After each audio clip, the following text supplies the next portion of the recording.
Madame, Monsieur, bonsoir. Je suis très heureux de vous retrouver de nouveau. Comme chaque semaine, nous nous retrouvons pour passer en revue les sujets majeurs ayant marqué l'actualité nationale et l'internationale, notamment sur le continent africain. Pour ce nouveau rendez-vous, nous avons choisi donc de revenir sur trois sujets dans un exercice de décryptage sans langue de bois. Au Togo, le fichier électoral issu du dernier recensement est suffisamment fiable pour permettre la tenue des prochaines élections régionales et législatives dans des conditions de confiance, selon l'Organisation internationale de la francophonie OIF par la voix de son conseiller spécial et diplomatique Désiré Niaouira à la suite d'un audit externe indépendant réalisé donc du 20 au 27 octobre 2023 par une équipe de l'organisation composée donc d'experts. Aussi dans l'actualité nationale, les projets de dédoublement de l'autoroute de l'unité, la route nationale numéro 1 et de construction du chemin de fer reliant Lomé à Saint-Cassi se confirment peu à peu. À Marrakech au Maroc, dans le cadre de l'Africa Investment Forum, le Togo a obtenu l'engagement de la Banque africaine de développement et de ses partenaires sur ces projets. La délégation togolaise, conduite par le président de la République, Faure Sozim Nanya Singbe, a en effet présenté aux responsables de la banque ces projets d'infrastructures stratégiques inclus dans la feuille de route gouvernementale 2020-2025. Enfin, hors de nos frontières au Mali, au Mali, donc l'armée, avec l'appui des supplétifs russes, a repris le contrôle de Kidal, foyer de la rébellion Touareg. Cela faisait 11 ans que la ville échappait à la juridiction de l'État malien. Kidal s'est vidé au fil du temps de ses habitants, tandis que Bamako se félicite de cette victoire. Mesdames, Messieurs, c'est le sommaire de ce nouveau rendez-vous qui nous réunit cette semaine. C'est devenu déjà une coutume. Nous nous retrouvons chaque semaine pour passer donc en revue les sujets majeurs ayant marqué l'actualité au plan national et à l'international, notamment sur le continent africain. Comme je le disais dans l'introduction, au Togo, le fichier électoral issu du dernier recensement est suffisamment fiable pour permettre la tenue des prochaines élections régionales et législatives dans des conditions de confiance selon l'Organisation internationale de la francophonie. Ce sont donc des conclusions à la suite donc d'un audit externe commandité par la Commission électorale nationale indépendante. Mesdames, Messieurs, ce sujet a donc alimenté l'opinion nationale, l'actualité nationale a été alimentée donc par ce sujet qui nous donne l'opportunité de revenir sur le processus électoral déjà en cours dans notre pays depuis quelques mois déjà. Vous vous rappelez bien, la Commission électorale nationale indépendante a réalisé entre le mois d'avril et de juin le recensement électoral qui consistait donc à enrôler les électeurs sur les listes électorales, donc en vue d'obtenir un fichier électoral. Donc, vous savez, cette initiative qui a été prise par la Commission électorale nationale indépendante rentre bien évidemment dans ses prérogatives qui lui sont conférées par la loi électorale, donc la loi portant code électoral dans notre pays, le Togo. Vous savez, bien avant cet audit extrême qui est intervenu dans la foulée et qui a été réalisé par l'Organisation internationale de la francophonie, qui n'est pas son premier exercice. Vous vous rappelez si bien au cours des élections précédentes, l'OIF a eu à intervenir à un moment dans ce processus, dans les processus électoraux que nous avons connus dans notre pays, soit à la suite donc de la réclamation de certains partis politiques de l'opposition pour qu'il y ait beaucoup plus de transparence, de fiabilité donc du fichier électoral qui est tant décrié lorsqu'il s'agit donc des élections dans notre pays. Donc, la Commission électorale nationale indépendante, après avoir dans un premier temps réalisé ce qu'on appelle de l'appurement du fichier, a réalisé à l'interne ce qu'on peut qualifier donc d'audit interne, qui a permis donc de relever un certain nombre de doublons en termes de personnes qui se sont enregistrées donc sur les listes électorales. Donc cela avoisine à peu près 90 000 doublons qui ont été décelés par la Commission électorale nationale indépendante. Vous savez, depuis quelque temps, les autorités togolaises sont engagées pour assurer une certaine transparence d'abord du processus électoral, ensuite pour qu'il y ait consensus lorsqu'il s'agit de prendre un certain nombre de mesures visant donc à renforcer le processus électoral. Donc depuis quelque temps déjà, l'Organisation internationale de la francophonie a effectué donc une mission au Togo dans le cadre donc de cette demande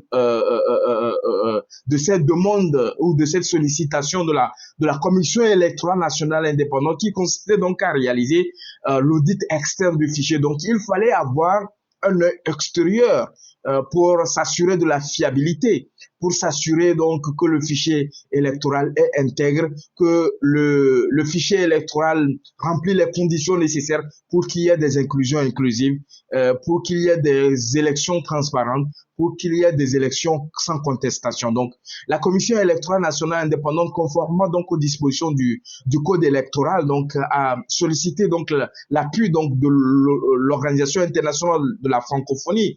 Vous savez, quoi que les gens peuvent dire aujourd'hui, cette initiative qui a été prise par la Commission électorale nationale indépendante rentre bien évidemment dans ses compétences. Vous savez que au Togo, depuis quelques années déjà, la Commission électorale nationale indépendante, qui est l'organisme ou l'organe chargé donc de l'organisation des élections dans notre pays, est composée de plusieurs partis politiques. Donc vous avez la loi définit donc ce qui peuvent composer donc la Commission électorale nationale indépendante. Donc, dans cette Commission électorale nationale indépendante, il y a ce qu'on appelle de l'inclusion qui est assurée. Donc, les autorités, les acteurs politiques, après plusieurs discussions, ont retenu ce modèle donc de Commission électorale nationale indépendante. Quoi qu'on dise, vous savez, il n'y a pas de perfection dans ce monde. C'est vrai, il y a des commissions électorales, ce n'est pas une particularité au Togo, mais dans la plupart des pays, quel que soit le modèle de commission électorale que les acteurs politiques retiennent, il y a toujours des problèmes.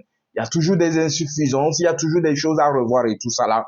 Sauf que dans notre pays, depuis quelque temps, nous avons une commission électorale nationale indépendante inclusive parce qu'elle elle renferme également les représentants de l'opposition parlementaire. Donc, les partis politiques qui sont représentés donc au niveau de l'Assemblée nationale sont représentés dans cet organe donc qui est chargé donc de l'organisation des élections.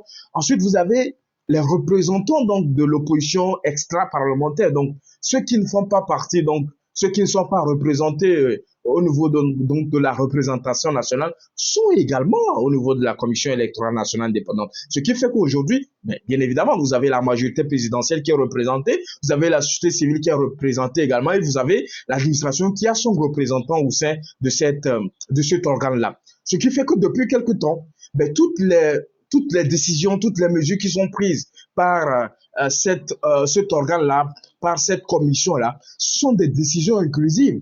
Ce sont des décisions ou des mesures qui engagent toutes les parties prenantes donc dans le cadre donc du processus électoral.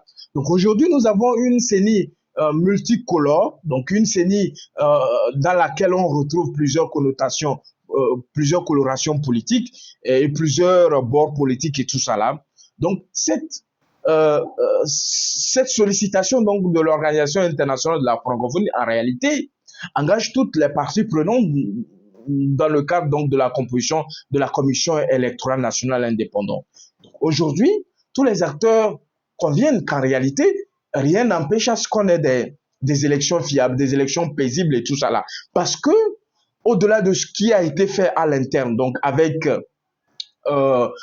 l'apurement qui a été fait, mais également avec l'audit interne qui a été réalisé sur le fichier électoral, la Commission électorale nationale indépendante, avec l'appui donc des autorités togolaises, bien évidemment, notamment du ministère chargé donc en charge donc de l'administration territoriale, a sollicité donc l'expertise d'une organisation qui n'est pas à son premier exercice, qui est reconnue donc dans ce domaine-là comme ayant une véritable expertise.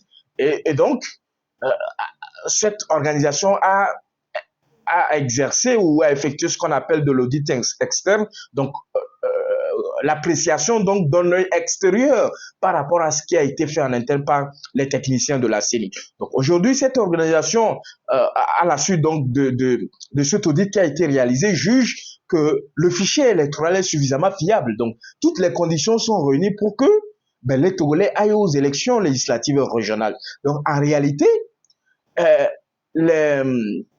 comment je vais dire ça, en réalité, les démarches ont été rigoureuses, les démarches qui ont été effectuées par les experts donc de l'OIF, donc de l'Organisation internationale de la francophonie. Donc en termes d'experts, l'équipe des experts était composée par exemple d'un juriste. Donc, vous savez, les questions électorales impliquent véritablement euh, le travail d'un juriste. Ensuite, vous avez un statisticien également qui est intervenu dans ce travail-là. Et puis un informaticien. Donc, c'est en réalité les profils qui composent l'équipe d'experts donc de l'Organisation internationale de la francophonie, ce qui en réalité témoigne du travail fiable qui a été fait, de la transparence qui a été assurée donc tout au long donc de ce audit là qui a eu lieu du 20 au 27 octobre 2023. Donc en réalité aujourd'hui, l'OIF estime que non seulement le fichier électoral est inclusif parce que vous avez 58% de femmes qui sont inscrites sur le fichier électoral contre 46% d'hommes qui sont inscrits. Donc, vous savez, depuis quelque temps, le chef de l'État, Faure Gnassingbé, promeut donc ou incite donc et donne donc des orientations au gouvernement pour qu'il y ait des mesures qui renforcent la participation des femmes en politique. Et en termes de participation des femmes en politique, en réalité, ce n'est pas seulement comment l'appelle-t-on, l'inscription des femmes sur des listes en termes de candidature, mais également c'est la participation de ces femmes-là dans les différentes élections que nous organisons dans notre pays. Donc aujourd'hui, mais un autre point est franchi, c'est-à-dire que les femmes sont impliquées dans le processus électoral beaucoup plus que les hommes. Donc il y a de l'inclusion qui est assurée parce que non seulement les femmes s'intéressent à la gouvernance de l'État, mais les femmes jouent un rôle important en termes d'animation de la scène politique. Vous savez, aujourd'hui, vous avez des femmes qui sont responsables des regroupements de partis politiques, des femmes qui sont responsables, donc, qui assurent donc des responsabilités au sein des partis politiques. Mais au-delà également, vous avez des femmes qui occupent des postes de responsabilité, donc dans l'appareil de l'État. Donc aujourd'hui, vous avez des femmes premiers ministres, vous avez des femmes présidentes de l'Assemblée nationale, des femmes ministres, des femmes responsables de plusieurs services de l'État et tout ça là. Donc c'est à mettre à l'actif de la politique. De la politique donc du chef de l'État qui vise donc à promouvoir la participation des femmes en politique. Aujourd'hui, l'OIF réaffirme donc et donne une preuve palpable donc de la politique donc des plus hautes autorités de notre pays lorsqu'il s'agit d'impliquer les femmes dans un processus électoral. Par la suite, vous savez, l'OIF estime que ben, toutes les conditions sont réunies puisque nous avons un fichier électoral fiable, suffisamment fiable d'ailleurs, et suffisamment inclusif aussi, et qui peut permettre à ce que le Togo puisse aller dans de bonnes conditions aux élections législatives et régionales qui, normalement, devraient se tenir cette année si l'on s'en tient donc à l'annonce qui a été faite par le chef de l'État donc à l'orée donc de l'année 2023 lorsqu'il s'adressait donc à la nation. Donc voilà. Donc aujourd'hui, ce qu'on peut retenir, c'est que nous avons franchi notre étape dans le cadre donc de ce processus-là qui vise à nous amener vers les élections législatives, vers les élections régionales. Pour la première fois, nous organiserons donc les élections régionales qui vont renforcer le processus de décentralisation qui a été enclenché déjà par les plus hautes autorités de ce pays. Et ensuite, les élections législatives qui visent donc à renouveler le mandat donc des députés à l'Assemblée nationale qui, normalement, arrive à échéance dans quelques jours. Donc aujourd'hui, tout est réuni véritablement. Tout est réuni. Vous savez, nous avons franchi l'étape donc du recensement électoral avec l'inscription donc des potentiels électeurs sur les listes électorales. Ensuite, aujourd'hui, nous avons un fichier électoral consolidé avec les différents travaux qui ont été effectués sur ce projet. Mais les prochaines étapes consisteront donc à avoir véritablement une date pour les élections. Je sais que cela ne va pas tarder. Donc, le chef de l'État va convoquer donc le corps électoral. On aura donc à partir de cet instant-là, quand le chef de l'État va convoquer le corps électoral, on sera situé sur la date donc des différentes élections que nous préparons véritablement avec l'implication des plus hautes autorités du pays, avec l'engagement de la Commission électorale nationale indépendante, avec la participation et l'implication des différents partis politiques de notre pays, pour qu'il y ait des élections transparentes, inclusives et des élections sans contestation et tout ça là. Donc nous serons situés donc sur ces différents aspects-là et nous aurons, s'il plaît à Dieu, soit à la fin de cette année ou au plus tard en début d'année, donc des élections qui vont renforcer un peu la démocratie, la voie de la démocratie que nous avons empruntée depuis quelques années. Je voudrais aussi dire que quoi qu'on dise en réalité, nous sommes en train d'évoluer, nous sommes en train de réaliser des choses qui visent à renforcer donc notre démocratie. Nous sommes en train de réaliser des progrès, pour être plus précis. Nous sommes en train de réaliser des progrès qui vont permettre à ce que la démocratie que nous sommes en train de construire soit renforcée, l'état de droit que nous sommes en train de construire soit renforcé, la gouvernance des différentes institutions aussi soit renforcée et que les différents pouvoirs puissent s'exercer dans de bonnes conditions, que les citoyens puissent sentir véritablement la présence de l'État, euh, notamment dans les différentes sphères, que ce soit au niveau du pouvoir central et également au niveau des localités décentralisées, notamment au niveau des collectivités territoriales et puis au niveau des régions. Donc voilà, mesdames, messieurs, ce que nous avons voulu partager avec vous sur cet aspect, en disant qu'en réalité, ce qui a été fait rentre dans le cadre des compétences donc de la CENI. Et pour nous, c'est de bonne guerre. Cela évite à ce qu'il y ait des suspicions, cela évite qu'il y ait des contestations. Vous savez, le débat qui a eu, qui continue d'avoir lieu par rapport à cet aspect-là, sur le fichier électoral, qui divise toujours les gens depuis quelque temps dans notre pays lorsqu'on parle d'élections, lorsqu'il s'agit donc des processus électoraux, les débats. Et je pense que les plus hautes autorités sont à saluer. Le gouvernement doit être félicité pour avoir anticipé. La CENI et l'ensemble des acteurs politiques doivent être félicités pour avoir anticipé donc toutes ces velléités-là, pour avoir anticipé en prenant donc des mesures adéquates afin de s'assurer que le fichier électoral soit un fichier fiable, le fichier électoral soit un fichier suffisamment inclusif, le fichier électoral est comment je vais dire ça, le consentement de toutes les parties prenantes dans le cadre de ce processus électoral et qu'on puisse avoir des élections dans de bonnes conditions, sans contestation, et que cela puisse renforcer en réalité la démocratie que nous sommes en train de construire depuis quelques années. Voilà ce que nous avons voulu partager avec vous par rapport à ce sujet-là. Et je pense que, comme on le dit toujours, c'est par rapport aux débats qui ont lieu qu'on arrive donc à susciter de nouvelles réflexions, qu'on arrive donc à avoir des idées novatrices pour renforcer un peu ce que nous sommes en train de faire. Mes amis, rien n'est parfait dans ce monde, mais nous pouvons parfaire ce que nous sommes en train de faire. Et nous devons, sans prétention aucune, avoir le courage de féliciter quand c'est bon, quand ce qui est fait est bien. Il faut avoir le courage de féliciter, tout en souhaitant qu'on puisse faire davantage, qu'on puisse aller au-delà. C'est ça le patriotisme. C'est ça, avoir de l'amour pour sa patrie, avoir de l'amour pour son pays. Il ne sert à rien de sortir, de commencer par crier de gauche à droite. C'est à l'issue et par l'entremise donc des discussions que nous pourrions donc réaliser des grandes réformes. Et je vais terminer par là. Vous savez, le leitmotiv du chef de l'État, Faure Gnassingbé, au cours de ces dernières années, c'est de faire en sorte que toutes les divergences, toutes les discussions et toutes les mésententes par rapport à un certain nombre de mesures qui rentrent dans le cadre des réformes, que ce soit des réformes constitutionnelles ou les réformes électorales, ou que ce soit dans le cadre donc de la mise en œuvre donc des mesures du processus électoral, que cela se fait dans le cadre d'un consensus, que cela se fait de manière inclusive.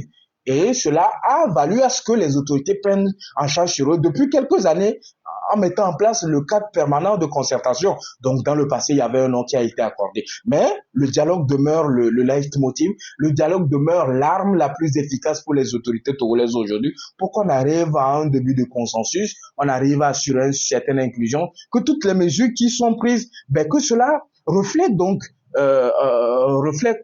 comment je vais dire ça, reflète donc l'opinion des uns et des autres véritablement. Et fort heureusement, depuis quelques années, les autorités